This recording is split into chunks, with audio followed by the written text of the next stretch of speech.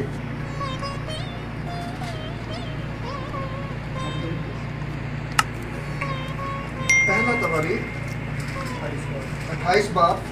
بادشاہ اپنے پاؤں پر اٹھ کھڑا ہوا اور کہنے لگا، اے میرے بھائیوں اور میرے لوگوں، میری سنو۔ میرے دل میں تو تھا کہ خداوند کے عہد کے صندوق کے لیے آرام گاہ اور اپنے خدا کے لیے پاؤں کی کرسی بناؤں، اور میں نے اس کے بنانے کی تیاری بھی کی۔ پر خدا نے مجھ سے کہا کہ تو میرے نام کے لیے گھر نہیں بنانے پائے گا، کیونکہ تو جنگی مرد ہے اور تو نے خون بہایا ہے۔ آمین۔ تو میرے عزیزو، داؤد نبی نے دیکھا کہ مجھے خدا کے گھر کو بنانا ہے، اس کی تعمیر کرنی ہے، اس کے جو جگہ ہے اس کو مخصوص کر کے اس عہد کے صندوق اس میں رکھنا ہے۔ تو خدا نے دیکھا کہ میرے پتا داؤد کی نیت بھی اچھی ہے، وہ میرے جلال کے لیے، میرے کام کے لیے کام کرنا چاہتا ہے، وہ عمل بھی کرنا چاہتا ہے، وہ اپنا دان دولت جو اس کے پاس ہے اس پہ خرچ کرنا چاہتا ہے، لیکن خدا نے کہا کہ تو میرا گھر نہیں بنا پائے گا۔ کیوں؟ خدا بولا اپنے بندہ سے کہ تیرے ہاتھ جو ہیں وہ خونی ہے، تو نے خون بہایا ہے، اس لیے تو میرا گھر نہیں بنانے پائے گا۔ اور بعض دفعہ خدا جو ہے وہ ہم سے نہیں بلکہ ہماری اولاد سے کام لینا چاہتا ہے۔ بعض دفعہ ہم بڑا خدا کی مرضی کے سامنے جھکتے ہیں، دیکھتے ہیں، جاننے کی کوشش کرتے ہیں، لیکن شاید ہم خدا کی مرضی کے مطابق اس ایکٹ کو نہیں کر پاتے جو خدا چاہتا ہے۔ شاید خدا ہماری اولادوں سے وہ کام لینا چاہتا ہے۔ اور ہم دیکھتے ہیں کہ داؤد نبی بادشاہ نے جب یہ بات اپنے دل میں ٹھان لی کہ میں نے خدا کا گھر بنانا ہے، تو خدا پھر اپنے بندہ داؤد کے ساتھ بولا تو میرا گھر نہیں بنانے پائے گا، اور اس کی ساتھ وجہ بھی بتلا دی کہ تیرے ہاتھ جو ہے وہ کیا ہے؟ خون سے تو جنگی مرد ہے، تو نے خون بہایا ہے، تیرے ہاتھ خونی ہے۔ خدا نے پھر اپنے بندہ سے کہا کہ تیرا بیٹا سلیمان جو ہے وہ میرے گھر کو بنائے گا۔ اگر ہم پہلا تواریخ 28 باب اس کی 6 آیت میں ہی دیکھیں، بیٹا سلیمان میری گھر اور میری بارگاہوں کو بنائے گا، کیونکہ میں نے اسے چن لیا کہ وہ میرا بیٹا ہو اور میں اس کا باپ ہوں۔ تو میرے سیسو، خدا نے اپنے بندہ داؤد سے کہا کہ تو میرے گھر کو نہیں بنانے پائے گا، کیونکہ تیرے ہاتھ خونی ہے۔ یہ خدمت جو ہے وہ میں تیری اولاد سے لوں گا، تیرے بیٹے سے لوں گا، کیونکہ میں نے اس کو چن لیا، تم نے نہیں بلکہ میرے خدا نے تم کو چن لیا۔ آج یہاں چننے کا بھی بڑا مسئلہ اس وقت دنیا میں ہماری کلیسیوں کے اندر موجود ہے۔ شاید وہ خدا کی بلاہٹ کو، خدا کے جو چناؤ ہے اس کو سنتے نہیں، دیکھتے نہیں، خدا کی مرضی کو دیکھتے نہیں، پرکھتے نہیں۔ خدا کی مرضی کو ہم کیسے پرکھ سکتے ہیں؟ ایک بیٹا اپنے باپ سے کوئی چیز لینا چاہتا ہے تو ضرور ہے کہ بیٹا اپنے باپ کو بار بار بات کہے، اپنے باپ کو سمجھانے کی کوشش کرے کہ یہ چیز جو ہے مجھے چاہیے۔ اسی طرح جب ہم اپنے باپ کے سامنے جھک جاتے ہیں، جب ہم اپنے باپ سے باتیں کرنے کے لیے تنہائی میں اس کے سامنے جھک جاتے ہیں کہ اے باپ، میں تیری مرضی کو جانچنا چاہتا ہوں کہ میں تیری مرضی، لیکن آج ہم خدا کی مرضی کو نہیں جانچتے۔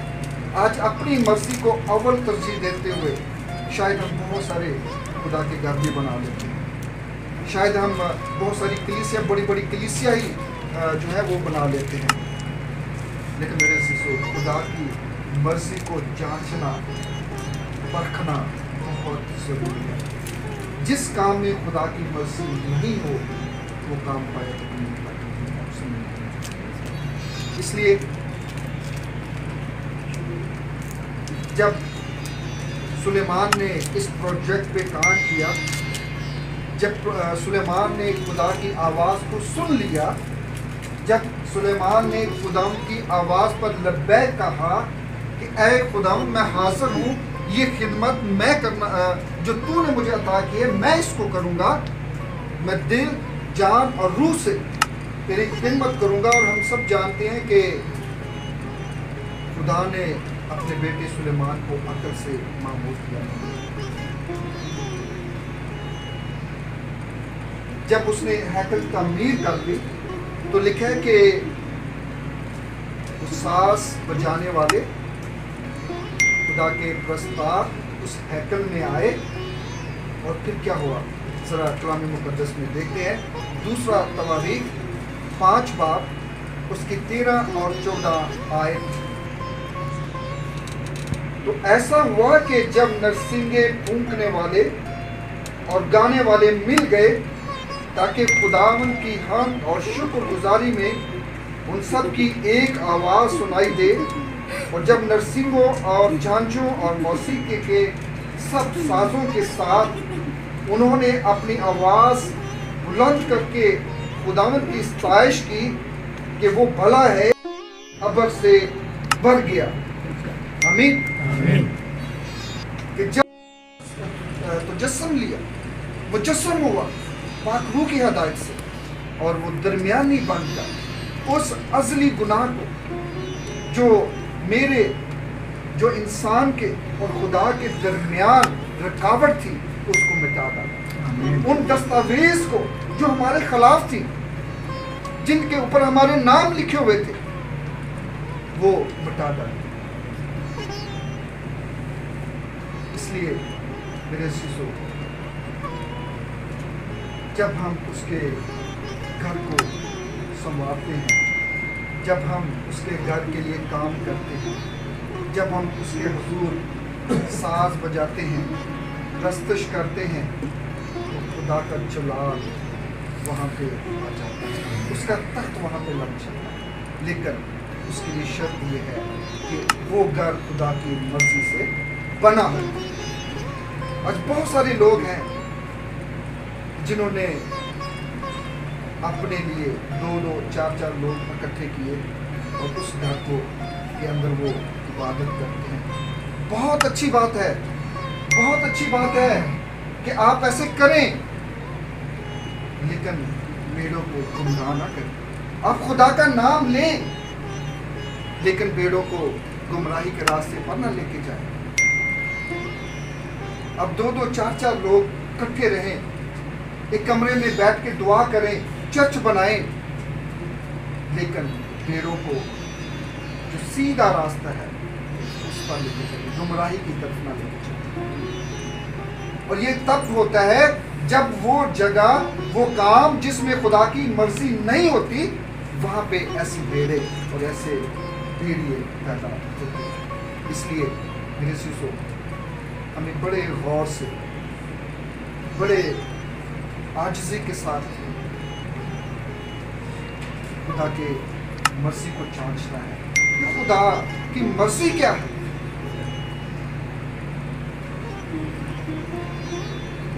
آئیں ذرا دیکھیں دوسرا تواریخ 5 باب خروج 40 وہ خیمہ اجتماع بنائے اور پھر جب اس نے اس کام کو کیا تو لکھا ہے کہ وہاں خدا کا ابر جو ہے وہ چھا گیا.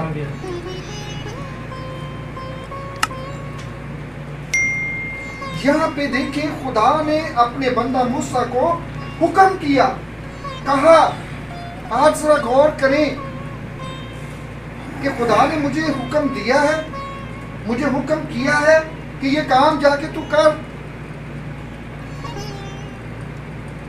کیا خدا کی مرضی کو جانچا ہے؟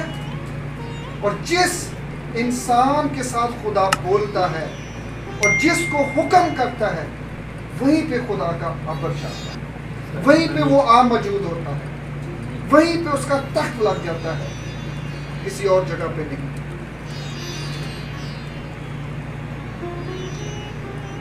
میرے عزیزو, جب خدا کی مرضی, جب آپ کی نیت, جب آپ کا عمل, یہ تینوں چیزیں اس میں موجود ہوں گی اور وہ گھر جس طرح آج اس گھر کو خدا کے خادموں نے مخصوص کیا تاکہ خداوند کا ابر اس جگہ پہ آ جائے, خدا کا ابر اس جگہ پہ چھا جائے, خداوند ہم سے باتیں کرے, جو درخواستیں ہم خداوند کے حضور میں لے کے آتے ہیں خداوند ان باتوں کو, ان درخواستوں کو, ان مناجاتوں کو سنے. تو پھر سب سے پہلے ہمیں خداوند کے آگے جھکنا ہے, ہمیں دعا کیسے کرنا ہے, خداوند سے بات کیسے کرنا ہے. ذرا دیکھیں دوسرا تواریخ 6 باب اس کی 12 سے 18 آئے. دوسرا تواریخ 18 باب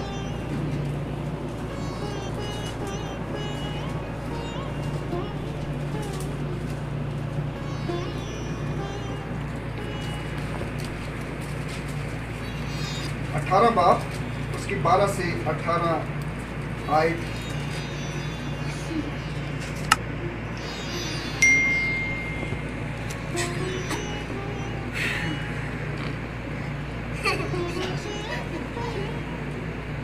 جی 12 سے 18.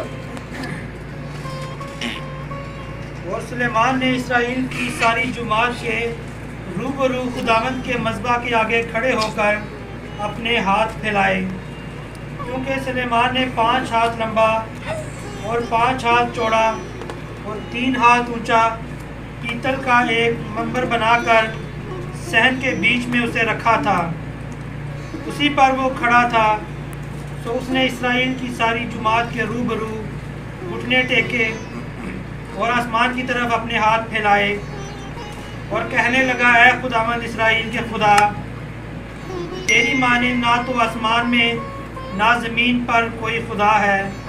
تو اپنے ان بندوں کے لیے جو تیرے حضور اپنے سارے دل سے چلتے ہیں عہد اور رحمت کو نگاہ رکھتا ہے.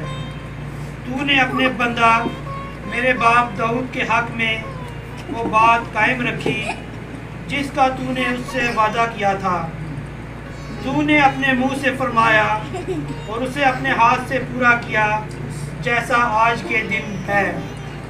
اب اے خداوند اسرائیل کے خدا, اپنے بندہ میرے باپ داؤد کے ساتھ اس قول کو بھی پورا کر جو تو نے اس سے کیا تھا کہ تیرے ہاں میرے حضور اسرائیل کے تخت پر بیٹھنے کے لیے آدمی کی کمی نہ ہوگی, بشرط یہ کہ تیری اولاد جیسے تو میرے حضور چلتا رہا ویسے ہی میری شریعت پر عمل کرنے کے لیے اپنی راہ کی احتیاط رکھے. اور اب اے خداوند اسرائیل کے خدا, جو قول تو نے اپنے بندہ داؤد سے کیا تھا وہ سچا ثابت کیا جائے. لیکن کیا خدا فی الحقیقت آدمیوں کے ساتھ زمین پر سکونت کرے گا؟ دیکھ آسمان بلکہ آسمانوں کے آسمان میں بھی تو سما نہیں سکتا, تو یہ گھر تو کچھ بھی نہیں جسے میں نے بنایا. آمین. Thank you. God bless you. اور پھر اگر ہم آگے دیکھیں کہ جو داؤد نبی نے سوچا لیکن وہ نہ کر پایا. اس کے بیٹے نے جب ہیکل کو تعمیر کر دیا تو اس نے دعا کی کہ خدا تو جو آسمانوں کے آسمان میں نہیں سما سکتا، کیونکہ میرے خدا کی آنکھیں جو ہے وہ کبھی بند نہیں ہوتی، وہ سوتا نہیں ہے، وہ اونگتا نہیں ہے، اس کی آنکھیں پوری زمین کی سیر کرتی ہیں. اور جب وہ سلیمان نے دعا کی خدا کے آگے تو لکھا ہے کہ تو ابھی اے خدا میرے خدا اپنے بندہ کی دعا اور مناجات کا لحاظ کر کے اس فریاد اور دعا کو سن لے جو تیرا بندہ تیرے حضور کرتا ہے، تاکہ تیری آنکھ اس گھر کی طرف یعنی اسی جگہ کی طرف جس کی بابت تو نے فرمایا کہ میں اپنا نام وہاں پہ رکھوں گا، دن اور رات کھلی رہے گی، تاکہ تو اس دعا کو سنے جو تیرا بندہ اس مقام کی طرف رخ کر کے تجھ سے کرے گا. یہ ہے اہمیت، یہ ہے تعظیم اس جگہ کی جس جگہ کو خداوند خود حکم دے کر بناتا ہے کہ جب اس رخ کی طرف آپ منہ کر کے دعا کرتے ہیں، جب اس جگہ پہ آ کے آپ جھک جاتے ہیں تو خدا آپ کی دعاؤں کو سنتا ہے، کیونکہ خدا کا ابر وہاں پہ لگا ہے، خدا وہاں پہ موجود ہے. بے شک وہ ہر جگہ موجود ہے، لیکن وہ اس نے اپنا حکم دے کر اپنے بندہ کو کہا کہ یہ میرے لیے یہ کام تو کر، کیونکہ اس نے کہا کہ یہ تیری سکونت گاہ ہے، تو یہاں پہ سکون کرتا ہے، تو یہاں پہ رہتا ہے. اور پھر ایک اور آگے جگہ پہ جا کے دیکھتے ہیں کہ دوسرے تواریخ میں 7 باب میں سلیمان پر ظاہر ہوا اور اس سے کہا کہ میں نے تیری دعا سنی اور اس جگہ کو اپنے واسطے چن لیا کہ یہ قربانی کا گھر ہو. اگر میں آسمان کو بند کر دوں کہ بارش نہ ہو، یا ٹڈیوں کو حکم دوں کہ ملک کو اجاڑ ڈالیں، یا اپنے لوگوں کے درمیان وبا بھیجوں، تب اگر میرے لوگ جو میرے نام سے کہلاتے ہیں خاک ساتھ بن کر دعا کریں اور میرے دیدار کے طالب ہوں اور اپنی بری راہوں سے پھریں، تو آسمان سے پر سے سن کر اس کا گناہ معاف کروں گا اور ان کے ملک کو بحال کروں گا. آمین. میرے عزیزو، خدا کے گھر کی اہمیت، خدا کے گھر کی عزت کا معیار یہ ہے کہ جب آپ خدا کی مرضی کے مطابق، جب آپ کو خدا حکم کرے کہ تو میرے لیے یہ گھر بنانا، تو وہ کہتا ہے کہ تو اس کی طرف رخ کر کے بھی دعا کرے گا تو میں تیری دعا کو سنوں گا. کہ دعا کے بعد بہت ساری پولیٹکس، بہت ساری باتیں جو خدا کو پسند نہیں، جو خدا کے خلاف، وہ خدا وہ وہاں پہ کرتے ہیں. اور وہاں پہ روحانی گروتھ کی بجائے وہاں پہ اس جہاں کا خدا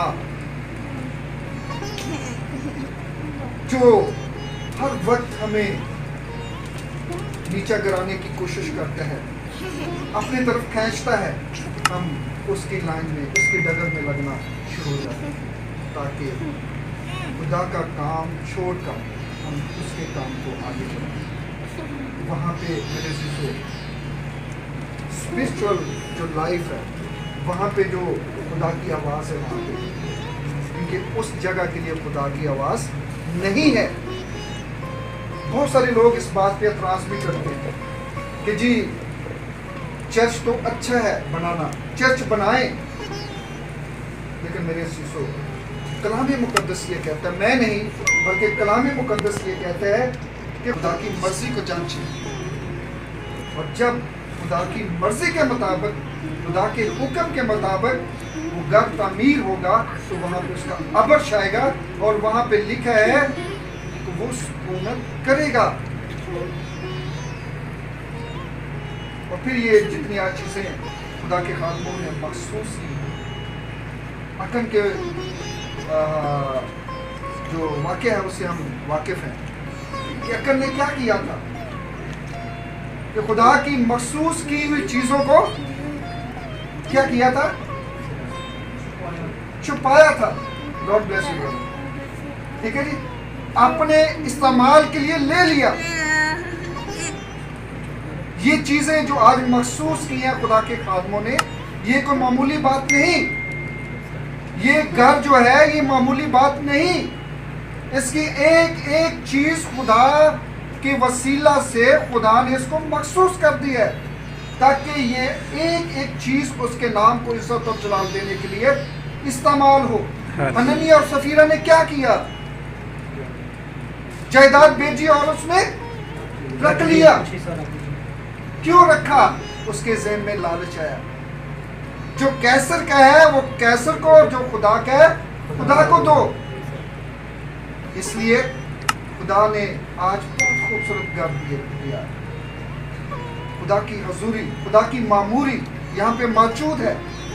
اس سے پیشتر یہ کلیسیا روح میں اور بڑھ بھی رہی ہے.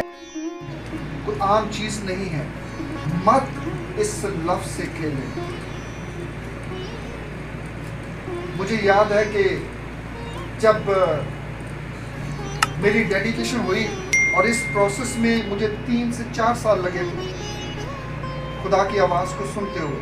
اور جب میں نے خدا سے کہا کہ میں تھا, کروسٹ بھی ہوتے تھے پاکستان میں, وہاں پہ بھی چرچ میں آگے تھا, تو میں نے خدا سے کہا کہ خدا میں حاضر ہوں, جو تو چاہتا ہے وہ خدمت مجھے عطا.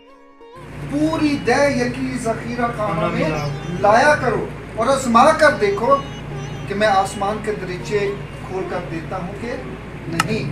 میرے عزیزو, خدا نے عقل اور فہم ہم سب کو عطا کیا. یہ مت سوچیں کہ میں خدا کے گھر میں لے کے جاؤں گا تو میرے لیے اور کیا باقی بچے گا. اس بیوہ عورت نے کیا کیا تھا؟ جو کچھ تھا سارا کچھ ڈال دیا, کیونکہ اس کا توکل, اس کا ایمان اپنے خداوند پر تھا کہ شیر کا بچہ بھوکا رہ سکتا ہے لیکن میرا طالب ہرگز بھوکا نہ رہے گا. میرے عزیزو, آج ہمیں خدا کے کام کو آگے بڑھانے کے لیے, تاکہ کلیسیا روح سے معمور ہو, مضبوط ہو, بڑھتی جائے, ترقی کرتی جائے, ہمیں ایمان میں آگے بڑھنے کے لیے ہمیں خدا کے حضور اپنے لیے ہر روز, جس طرح بھائی نے بتایا کہ ہمارا جو بدن ہے, جو جب ہم سوتے ہیں تو تب بھی ہم اس کی شکر گزار ہیں, کیونکہ یہ سانسیں جو ہیں, یہ سانس جو ہے یہ جسم کو کلام مقدس میں خیمہ سے تشبیہ دی گئی ہے. اور اس خیمہ کے اندر جو روح ہے, جو خدا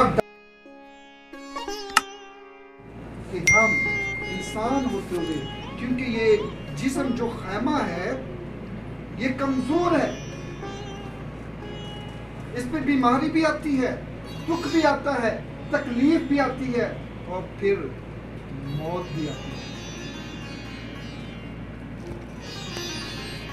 یہ ساری چیزیں جو اس دنیا کے اندر ہیں وہ فانی ہیں, لیکن ہمیشہ کی زندگی میرے خدا ان کے پاس ہے. عزیزو, اگر ہمیشہ کی زندگی کی طرف جانا چاہتے ہیں, اگر اس راستے کی طرف جو سکڑا تو ہے لیکن ہے اس راستے کی طرف جس کا اینڈ پوائنٹ جو ہے وہ خوشخبری, ہمیشہ کی زندگی, شادمانی, مسرت, جہاں نہ بھوک ہے, نہ دکھ ہے, نہ تکلیف ہے, وہاں جاتے ہیں. اس کو حاصل کرنے کے لیے خدا کے خادموں کی, خدا کے گھروں کی, خدا کے لوگوں کی خدمت کریں, تاکہ اس کا اجر یہاں پہ نہیں بلکہ آسمان میں. خدا اس کلام کو سب کو برکت